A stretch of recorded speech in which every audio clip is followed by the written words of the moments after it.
क्या अमेरिका और ईरान के बीच एक और बड़ा युद्ध होने वाला था? क्या दुनिया दूसरे विश्व युद्ध के बाद के सबसे बड़े सैन्य हमले की दहलीज पर खड़ी थी?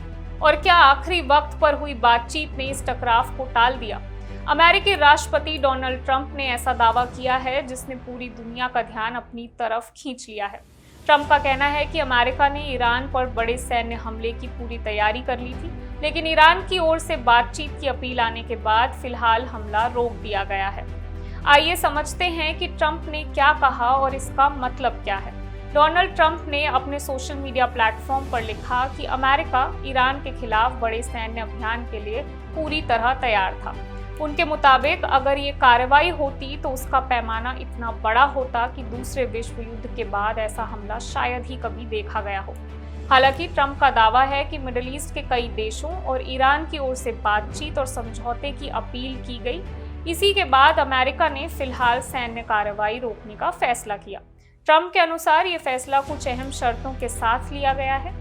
पहली शर्त ये है कि स्ट्रेट ऑफ हॉर्मुज़ पूरी तरह खुला रहेगा ताकि समुद्री व्यापार और तेल की सप्लाई सामान्य बनी रहे।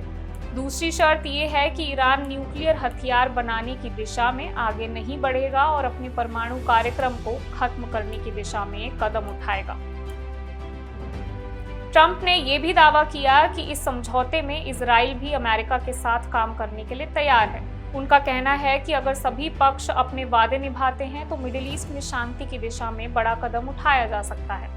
ट्रंप ने अपने संदेश में ये भी कहा कि उनका उद्देश्य सिर्फ युद्ध टालना नहीं बल्कि क्षेत्र में स्थायी शांति और एक सफल खुशहाल ईरान देखना है। उन्होंने सभी पक्षों से जल्द समझौता पूरा करने की अपील भी की। इधर अमेरिका पहले ही अपने नागरिकों के लिए एडवाइजरी जारी कर चुका था। उसमें कहा गया था कि मिडिल ईस्ट में सुरक्षा स्थिति बिगड़ सकती है, कुछ एयरलाइंस उड़ानें रद्द कर सकती हैं और तनाव बढ़ने की आशंका है। अमेरिकी नागरिकों को सतर्क रहने और ज़रूरत पड़ने पर क्षेत्र छोड़ने की तैयारी रखने की सलाह दी गई थी। अब ट्रंप के ताज़ा बयान के बाद संकेत मिल रहे हैं कि फिलहाल सैन्य कार्रवाई टाल दी गई है और बातचीत के जरिए समाधान निकालने की कोशिश जारी है।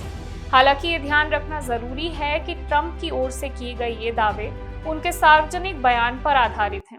आने वाले दिनों में ये साफ होगा कि प्रस्तावित समझौता किस रूप में आगे बढ़ता है और क्षेत्र में हालात किस दिशा में जाते हैं। फिलहाल बड़ा सवाल ये है कि क्या ये समझौता वास्तव में मिडिल ईस्ट में स्थायी शांति की शुरुआत बनेगा या फिर तनाव एक बार फिर बढ़ेगा।